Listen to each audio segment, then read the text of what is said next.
오늘 말씀은 마가복음 13장 14절에서 18절의 말씀입니다. 함께 읽도록 하겠습니다. 멸망에 가증한 것이 서지 못할 곳에 선 것을 보거든 읽는 자들은 깨달을지인저 그때 유대에 있는 자들은 산으로 도망할지어다. 지붕 위에 있는 자는 내려가지도 말고 집에 있는 자는 무엇을 가지러 들어가지도 말며 밭에 있는 자는 겉옷을 가지러 뒤로 돌이키지 말지어다. 그날에는 아이 벤 자들과 젖 먹이는 자들에게 화가 있으리로다. 이 일이 겨울에 일어나지 않도록 기도하라. 아멘. 아침 묵상을 들으시는 모든 성도님들에게 하나님의 은혜가 있기를 간절히 소망합니다. 이 아침 묵상을 전하기 전에 광고 잠시 하나 하도록 하겠습니다.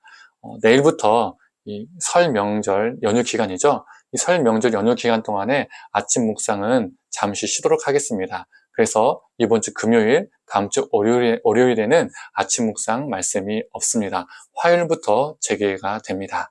이제 말씀을 전하도록 하겠습니다. 오늘 본문 14절 전반부를 다시 한번 읽어보겠습니다. 멸망에 가증한 것이 서지 못할 곳에 선 것을 보거든. 공동번역은요, 이렇게 번역되어 있습니다. 황폐의 상징인 흉측한 우상이 있어서는 안 될 곳에 선 것을 보거든.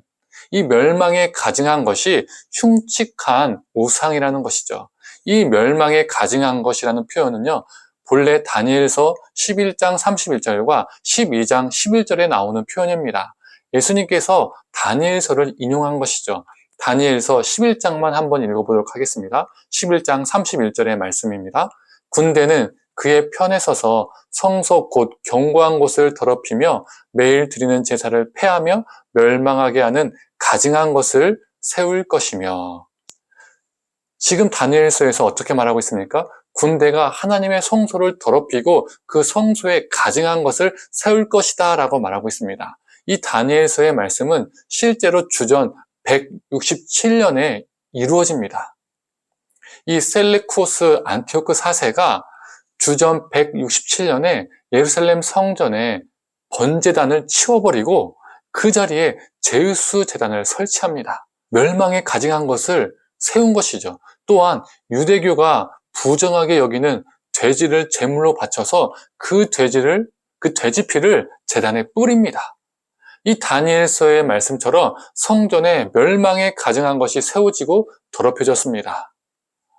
그리고 긴 시간이 지나서 예수님께서 이 다니엘서의 말씀을 인용하셨습니다. 오늘 본문 말씀이죠. 그리고 오늘 본문에 나오는 예수님의 말씀도 주후 70년에 실제로 이루어졌습니다. 로마 군대가 예루살렘을 점령한 후에 이 독수리 모양이 새겨진 그들의 휘장을 예루살렘 성전에 딱 하고 꽂습니다.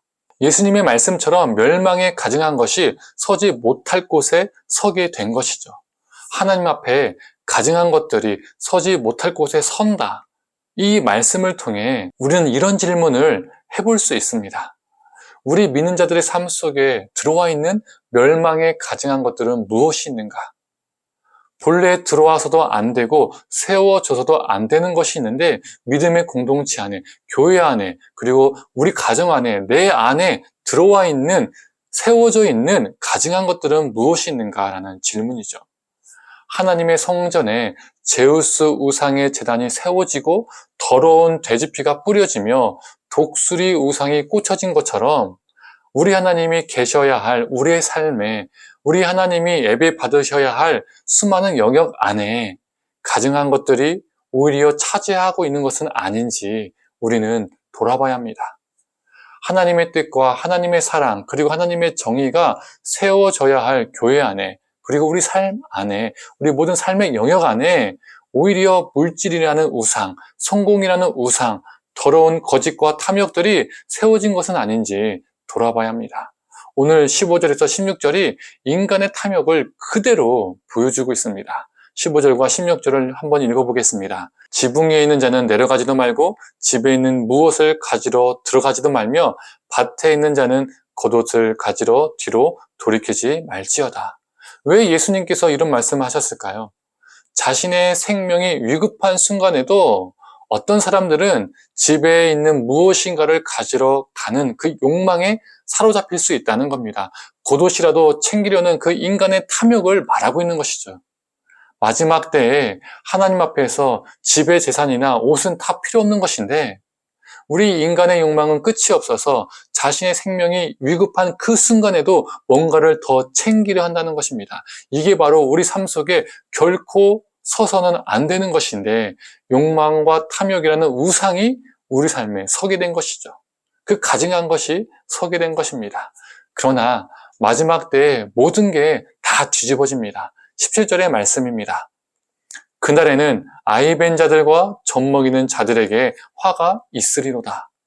그 당시 사회는요, 농경사회이자 시족사회였기 때문에 남들보다 더 많은 자녀를 갖는다는 것은 더 많은 노동력을 갖게 된다는 것이고, 더 많은 노동력을 갖게 된다는 것은 더 많은 경제력을 갖게 된다는 것입니다. 즉, 경제적인 힘을 갖게 되는 것이죠. 부와 연결이 됩니다.